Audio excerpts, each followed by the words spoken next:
Ladies and gentleman, हाँ, आज के इस क्लिप में हम पाकिस्तान एयरफोर्स एंड नेवी के टेस्ट के हवाले से कुछ डिस्कशन करेंगे।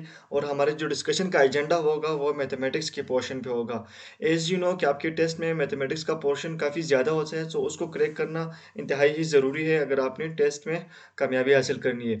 अगर मैं कहूँ कि आपके टेस्ट में 22, 25% मैथमेटिक्स का पोर्शन होगा, सो ये गलत नहीं होगा। सो इसी हवाले से हम आज मैथमेटिक्स के हवाले से डिटेल में डिस्कशन करेंगे। और मैं जो चीज़ यहाँ पे जो टॉपिक आपको बताऊंगा ये 100% आपके टेस्ट में आएगा। दिस इज़ कंफर्म, ठीक है। सो आज हम मैट्रिक्स के हवाले से थोड़ा सा मैं आपको समझाने की कोशिश करूंगा यहाँ पे, ठीक है। अच्छा, अब मैट्रिक्स क्या है ये तो हम वैसे भी पढ़ेंगे यहाँ पे, लेकिन मैट्रिक्स से किस तरह के सवाल आपको आएंगे ये बहुत जानना ज़रूरी है, ताकि आप ये टॉपिक आपको अच्छे से समझ में फिर आ जाए और आपका फोकस भी बिल्कुल यहाँ पे रहे। अच्छा, मैट्रिक्स से आपको दो किस्म के सवाल आ सकते हैं। फर्स्ट नंबर पे आपको मैट्रिक्स का पता होना चाहिए कि what is matrix. Second number पे आपको मैट्रिक्स की जितनी भी टाइप्स हैं, और यहाँ पे मैंने कुछ इंपॉर्टेंट टाइप्स यहाँ पे डिस्कस करूँगा आपके साथ ही। सो ये टाइप्स को आपको पता होना चाहिए और इसकी डिफिनीशंस आपको आनी चाहिए, ठीक है, क्योंकि टेस्ट में आपसे अक्सर दफ़ा डिफिनीशंस पूछा जाता है। इस कॉल्ड फॉर एग्जांपल, इस तरह मैट्रिक्स इज कॉल्ड, इस तरह से नीचे में यहाँ पे मैंने एग्जांपल दी हुई है, वो आपके साथ मैं डिस्कस करूंगा लेटर ऑन, ठीक है। और थर्ड नंबर पे जो आपको यहाँ पे एमसीक्यूज आ सकते हैं वो ये कि आपको कोई भी मैट्रिक्स दिया हुआ होगा, उसको आपने सॉल्व आउट करना है और उससे आपने एक खास आंसर फाइंड आउट करना है, ठीक है। ये तीन किस्म के सवाल आपको आ सकते हैं मैथमेटिक्स में मैट्रिक्स के पोर्शन से। सो ये इंतहाई ही इंपॉर्टेंट पोर्शन है। So let's start. क्या व्हाट इज मैट्रिक्स? मैट्रिक्स क्या है? यहाँ पे लिखा हुआ है कि a matrix consist of rows and column, ठीक है। कि अगर हम किसी न्यूमेरिकल हिंसों को रोज एंड कॉलम में, फॉर एग्जांपल ये एक रो है, ये एक रो है, मैं किसी भी ये रो है, दो रो मैंने ड्रा कर लिए हैं और दो में कॉलम। अगर मैं किसी भी हिंसे को, फॉर एग्जांपल मैं यहाँ पे एक दो तीन चार पाँच, अगर मैं हिंसों को रोज एंड कॉलम में डिवाइड करूं, so that is called matrix, ठीक है। सो ये रोज एंड कॉलम्स पे कंसिस्ट होता है मैट्रिक्स, ठीक है। अच्छा, फिर इसके कितने टाइप्स हैं? टाइप्स उसके बहुत ज़्यादा हैं, लेकिन मैंने यहाँ पे इंपॉर्टेंट टॉपिक, इंपॉर्टेंट टाइप्स जो डिस्कस किए हैं जो आपके टेस्ट में आने के चांसेस बहुत ज़्यादा होते हैं, ठीक है। सो इसके जो नंबर फर्स्ट टाइप है वो है रो मैट्रिक्स, ठीक है। रो मैट्रिक्स क्या है? रो मैट्रिक्स एक ऐसा मैट्रिक्स जिसमें सिर्फ रो होंगे, कॉलम नहीं होंगे, ठीक है। जिस तरह फॉर एग्जांपल अगर यहाँ पे मैं ड्रॉ करूँ, ये सॉरी ये तो कॉलम हो गया, यहाँ पे मैं ड्रॉ कर लेता हूँ आपके सामने। जिस तरह ये है, ठीक है, ये एक रो है, ठीक है। अभी एक इस रो में मैं लिखूँ 1 2 एंड 3। जिस तरह मैंने ये एक रो में 1 2 3 लिखा है, लेकिन इसमें कोई कॉलम नहीं है, तो इसको हम कहेंगे row matrix. Row matrix is only one row but no any column, इसमें कोई कॉलम नहीं होगा, is said to be a row matrix. Definition आप लोगों ने सीख लिया, ये इसका डिफिनीशन है, आप लोगों ने इसको अच्छी तरह याद करना है, ठीक है।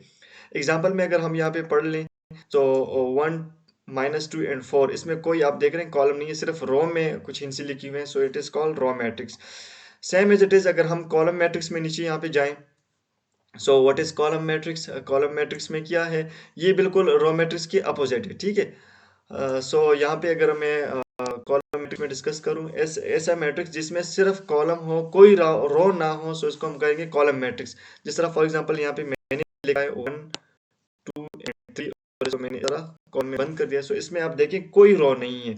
ऐसे ऐसे ये इसको हम रो बोलते हैं और इसको हम कॉलम बोलते हैं। सो ये इसमें देखिए बिल्कुल कॉलम है, रो में कोई हिंसा नहीं है, सो इसको हम कहेंगे कॉलम मैट्रिक्स। एग्जाम्पल में अगर हम देखें, यहाँ पे एग्जाम्पल दिया हुआ है हमें 1 एंड 2, so देखिए इसमें कोई रो नहीं है, it is said to be a column matrix, ठीक है ना, समझ आ गई है ना आपको।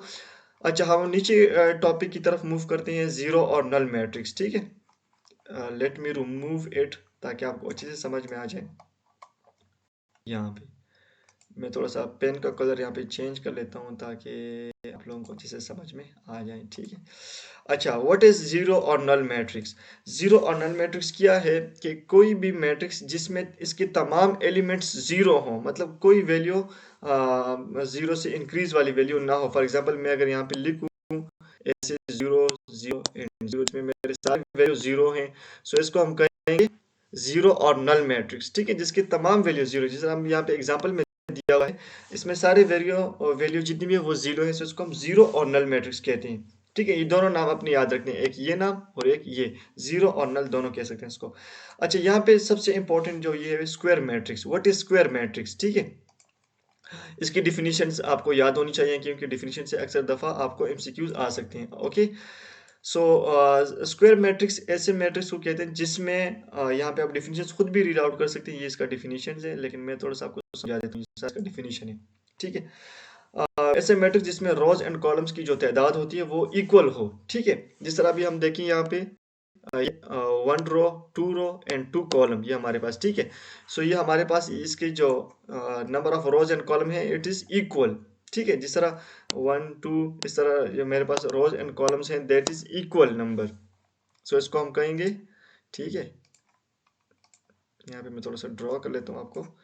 ठीक है, जिस तरह ये रोज़ एंड कॉलम इसमें जो वो है रोज़ एंड कॉलम्स की तादाद जो है वो जिस तरह मेरे पास ये है, जिस तरह एक 2 कॉलम्स एंड 2 रोज़, सो इसका जो वो है जो ऑर्डर है वो 2:2 है, सो मतलब इक्वल है। यहाँ पे मैंने कुछ एग्जांपल आप लोगों के सामने रखे हैं ताकि टेस्ट में आप लोगों से किस तरह सवाल आएंगे। यहाँ पे ये, ठीक है?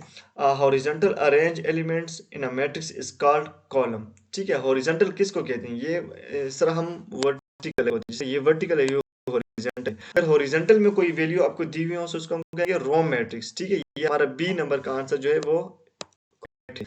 मतलब अगर हमारे पास ऐसी ऐसी वैल्यू दी हुई हो उसको हम कहेंगे हॉरिजॉन्टल, सो ये हमारा क्या है? रो मैट्रिक्स कहलाएगा, ठीक है ना?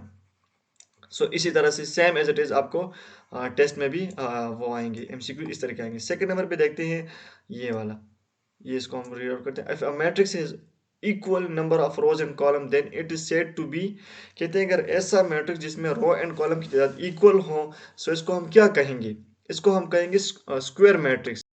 या मेरे साथ ये डेफिनेशन है, ठीक है? ये A square matrix has number of columns equal to the number of rows, मतलब जितनी भी रो हो इतनी ही कॉलम हो, इसको हम square matrix. So this is all for today ladies and gentleman. आपको होपफुली आपको समझ में आया होगा ये चीज़, और ये बहुत ज़रूरी है आप इसको रीड आउट करें। फिर नेक्स्ट लेक्चर में हम इसको सॉल्व करने की कोशिश करेंगे ताकि आपके वो सोल्यूशन के हवाले से जो एमसीक्यूज आएंगे वो भी हम इसको डिस्कस करेंगे। सो आज के लिए यहाँ तक। सो प्लीज़ मेरे चैनल वर्क स्मार्टली का इसको सब्सक्राइब कीजिए और अपने दोस्तों के साथ भी वीडियो शेयर कीजिए। Thank you so much. अल्लाह हाफिज़।